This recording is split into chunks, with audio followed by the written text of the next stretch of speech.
they were. Am I looking directly at you? Okay. Hey, good morning, everybody. Good morning. How you doing? We are live with Dave DeFort in San Diego. Good morning, Dave. Good morning. Good to be here. Looking good, dude. How you doing? I'm doing well. Happy Friday. Happy Friday. So for people who are unaware, this is the fastest way to 150K. We're Lee Jennings, realtor in Seattle, and Rick Jansen here in Denver, Colorado. Teach agents how to break through that six-figure barrier and rocket to 150 and beyond. And Dave DeFort, as a listener on our show, joined EXP with us and had his first day of calling yesterday, prospecting. I think that's what we were setting up for. So tell me, how'd it go? It went great. Great. I had 3 appointments. I've confirmed 1 buyer. So I'll be his agent in the buying process. So it went real well today, considering that I'm still onboarding and I'm taking essential classes. So that kind of put a little bit of a hiccup in the blocked hours. I blocked in 4 to 5 hours. So that it went great. 4 to 5 hours is ambitious. I love it. So who did you call? How did you find the numbers? And what did you say? Yesterday, I called all my contacts, all of my sphere of influence. I wanted to clean that up. I wanted to engage in relationships that, whether fell to the past or I have current. So I just basically engaged everyone I possibly could. So it went, well, it was remarkable because I was able to transcend the now and go back in time and revalidate all my previous relationships from different works, whether it been on, the ambulance for 911 or the police department or any scope that I was in. It could have been construction. It was just amazing, and it revitalized some relationships that now I can carry into the future. So not only did I make some contacts for business side, but I reconnected. Oh, that's wonderful. What a like just a personally enriching day too, right? It was very fulfilling. Yes. Mm-hmm. Yeah. So this was your first call as a real estate agent. You were in sales before. Now you're a licensed realtor. You're full time. You just like pulled the Band-Aid. You're like, I'm in. Did you dive into real estate conversations, or did you just kind of warm up, or how did you people are always wondering like, what if I call people and they reject me? Mm-hmm. So what was kind of the nature of the tone of the conversation? I imagine they were all different. The preface was the same. I just wanted to say hi. I wanted to find out where they're at, what they're doing, where their lives, how old are their kids? Oh, their kids have kids. I mean, I opened it up to create a conversation. And from there, when asked, then I let them know what I'm doing. And then at the end, I created a window of opportunity to be able to put their contact information in, and then just keep them in the future, have them keep me in mind for the future, as well as extended that to anybody they might know. If they could give me a solid and help me out, I would really appreciate it for my business. So I got as a matter of fact, I got 15 or 20 extensions from those conversations. And it's amazing when you do that, it blossoms into, oh yeah, I remember this guy, or yeah, I remember this person. And it's endless. I'm not kidding. I probably created 1,500 possibilities from that conversation yesterday. I was busy. That is a busy day. And so were you inputting those people? I mean, I imagine you picked up your phone. Were you just kind of going A to Z? So yesterday I freelanced it, but that's a great question. That's non-core activity, unless I'm calling so expireds or FSBOs or that kind of thing, where I have my Red X in place that I can automatically populate in that information. I didn't want to spend a time, adding that in. So thus the circles under my eyes, because I get up at 3 or whatever hours I have energy for to add that information in. So that's called an off hours non-core activity to me.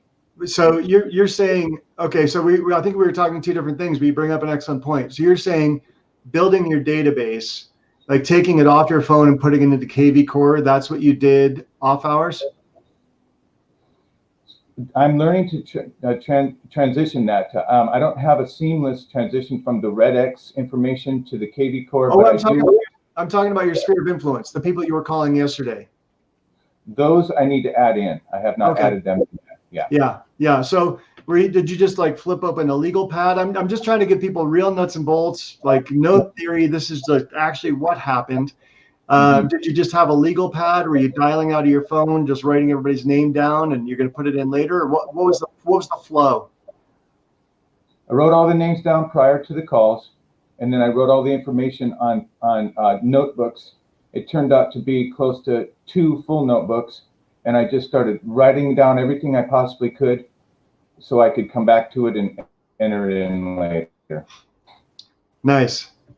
Well, I love it. And imagine, like, we didn't even go over the Ford script, but you were doing it naturally, right? Start with family. Everybody wants to talk about their family. Everybody wants to brag about their kids. Everybody wants to talk about the trips they were taking, right? So you started with family, and with the law of reciprocity, what ended up happening is people said, well, how are you, Dave? How's your wife? Right? How are you doing? Right? And then you're like, well, how's the job, man? I know you were a police officer, fire department guy, construction. Are you still are you still on the backhoe? Right? Like you just naturally, that's the flow of a conversation, right? Once you get past the family, and we didn't even talk about this, but it sounds like this is just what happened, which is awesome. And then when you start asking someone about their job, what automatically happened through the law of reciprocity, they felt an obligation to ask you about yours. And that's where the window comes in, people. That's where, when you're talking to your sphere, that's the window. You're not leading with, I'm a real estate agent. You're not calling saying, I'm so excited. You're just like, hey, man, it's all about you, right? And I know that's your personality right out of the gate, right? From the very first day we met, you've been very positive, very affirming. You have that just caring nature about you. I can see it when you talk to your wife. I can see it when you talk to others. And that's going to go a very long way. For anybody that's a real estate agent, when you just come from a heart of service, serving others at the highest possible level, it's going to flow back to you by the law of reciprocity, for sure. I learned something valuable. When you're at the front counter of people that are coming in that are they're having a bad day, you have 30 seconds to give them something, and I give them something positive energy, and it sparks them from a frown to a smile. I just absolutely love that. And what's your tip for giving someone positive energy? If you call someone and they're in a grumpy mood, they're going to vent it on the first person who calls, and you're the person who called today. How do you create that spark of energy to bounce the positivity? It has to be real. I start beforehand to get myself prepared. I put my mind in the right place, and I smile. My first number one thing is I have to smile, and that translates, whether it be over the phone or in person. Hopefully, Oh, it's for a matter of fact, if you're driving on the road and someone looks over you and they're not smiling at you, try it. Smile at them. Just give them a nice smile and watch the response. I promise you, 9 out of 10 times they'll smile at you, or they'll think you're super weird, but that's okay because they're right. And from a mental standpoint, people, there are a lot of different ways. Some people meditate, some people read affirmations, some people bounce up and down and jump and do athletics. Some people pray, some people hop on the Peloton. Some people, there are all sorts of ways. You can put a picture of someone smiling on the screen in front of you. You can put a picture of babies and puppies, or the vacation you want to take.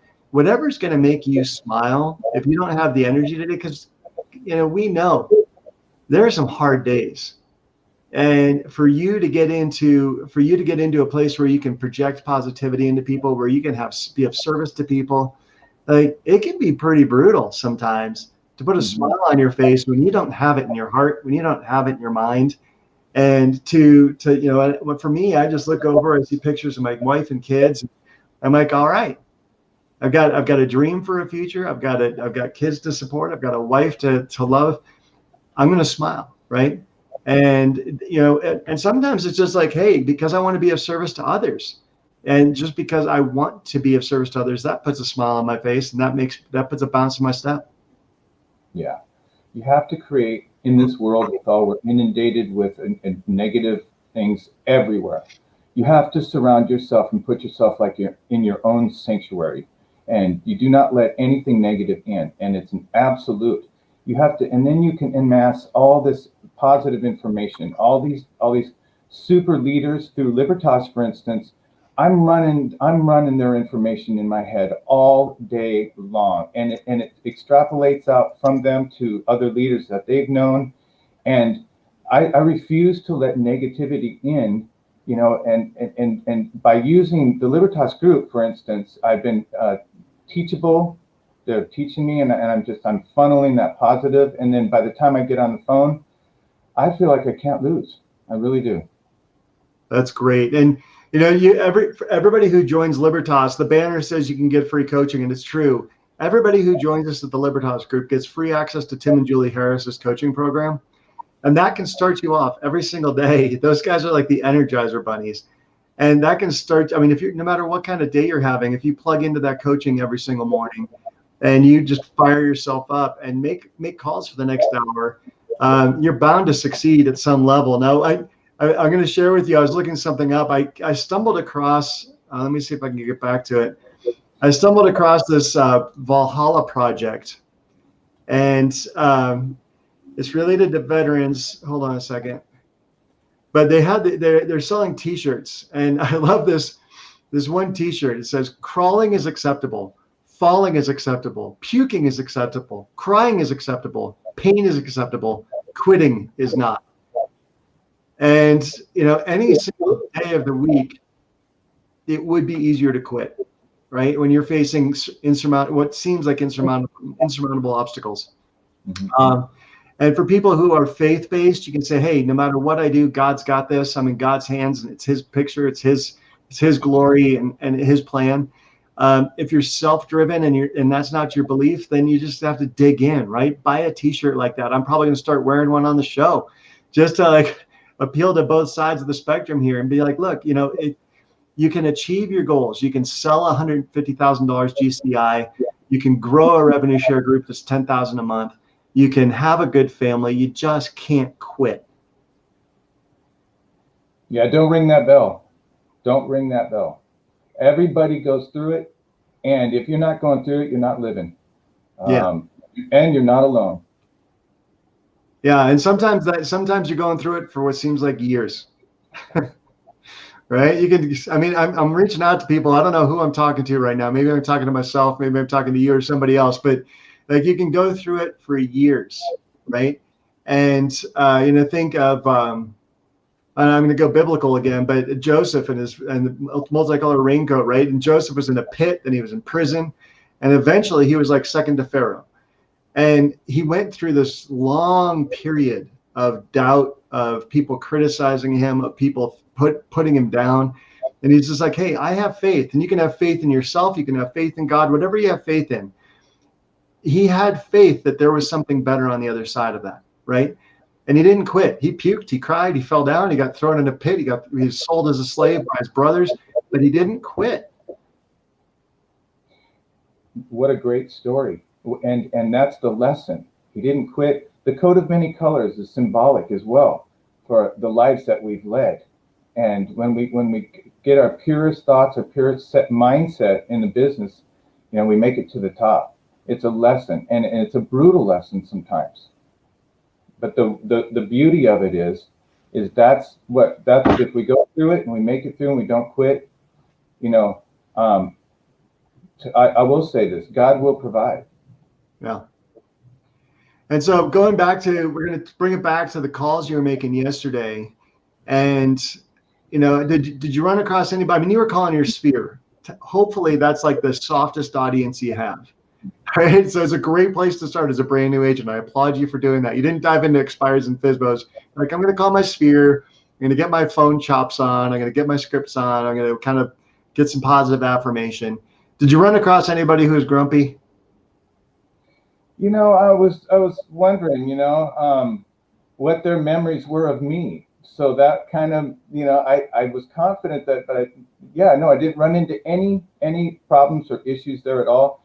There was a few sad stories, and that really that hurt the heart there for a while. But yeah, I gave myself a break yesterday with doing that and not going deep into the new customers. Yeah.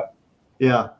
Well, folks, oftentimes people when they're reaching out to their sphere for the first time, and we like to keep the show to 15 minutes. We hit that, so I'm going to wrap up. But the common mental block, the stumbling block to calling the sphere, is they think I'm going to be calling for something, right?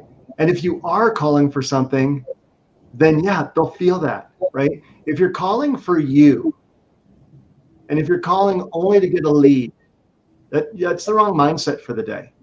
You genuinely have to call your sphere asking about them.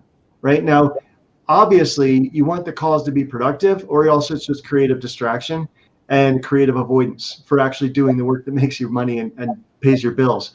So you need to eventually have them ask you about your business by caring enough about them that they care about you. And if you come to your sphere of influence calls dialed in 100% from the heart, asking about them and probing about their family and asking about their work, and you can start saying things like, hey, did COVID affect you this year? Dumb question, right? But it's an easy place to start. Are people working from home more often? Are you working from home? Are you going back to work now that the mask mandates are lifting? Like, whatever that might be. Did you home office? How did that work out? Did you have to set up in the dining room, or did you have a dedicated room? And people are going to start saying, well, my house was too small. The kids were home. We had homeschooling. Like, all this stuff was happening. Like, man, did you ever think about moving? Right? Oh, yeah, we thought about moving, but I just couldn't afford it, or what timing wasn't right. We couldn't find anything, or blah, blah, blah, blah, blah. Hey, Dave, tell me what's going on in your life. Oh, funny you should ask. I actually did just get my real estate license, right? So, but you can have them ask you, or you could say, hey, maybe I could help in the future. Well, how's that? Well, I just joined a real estate firm, and I'm working with some of the best coaches in the country. They're really teaching people how to overcome the difficulties of being a buyer, how to time the buy and the sell so that you're not homeless, how to get top dollar without having 1,000 people traipse through your home. I mean, if I could help you overcome the pain of selling, where would you move? Again, flip it back to them. What pain can you relieve with the joy that you're bringing to them, right? You'd have this new skill set, this new gift, this new license. How can you solve their pain? How can you remove that pain and replace it with the comfort that they themselves are identifying and asking for? Yeah, that's great. Mm-hmm. All right. Anyway, we went far over. Everybody, sorry about that. But Dave, thanks so much. Just in 10 seconds or less, what's on the agenda for today? Well, today got a couple classes, and then I'm hitting the expireds that are older than 3 months today. Love it. Love it. I learned a great line for that recently. And this was on the Icon Producers. And people, if you want to get some more free coaching, the Facebook group Icon Producers, we had a listing webinar earlier this week, and a great line for that is, hey, congratulations, your house didn't sell. Think of all the equity you would have left off the table if you sold 6 months ago when the market's been going up like thousands of dollars every single month. Congratulations. Totally passive disruptor, right? Because they're getting all these questions like, hey, would you still be interested in selling if I could bring you a buyer today? Everybody's got the same script. Mm-hmm. But if you come in there with a pattern disruptor, hey, congratulations, your house didn't sell. What the Sam? Right? People are going to be like, I don't get it. Now you're different. And it creates a window of opportunity for you to talk to them. Mm-hmm. Hey, I've got a gift for you. Now you can sell your house because we were going to bring better marketing to the table, but B, we're going to sell it for more. Possibly can even increase your list price. Would that put a smile on your face? If I could put more money in your pocket at the closing table than you even imagined was possible 6 months ago. We do it for a lot of people, and we can do it for you. Absolutely. Amen. All right, brother. Have a great day. Thank you so much. Have a great day, great weekend. All right, you too. Bye-bye.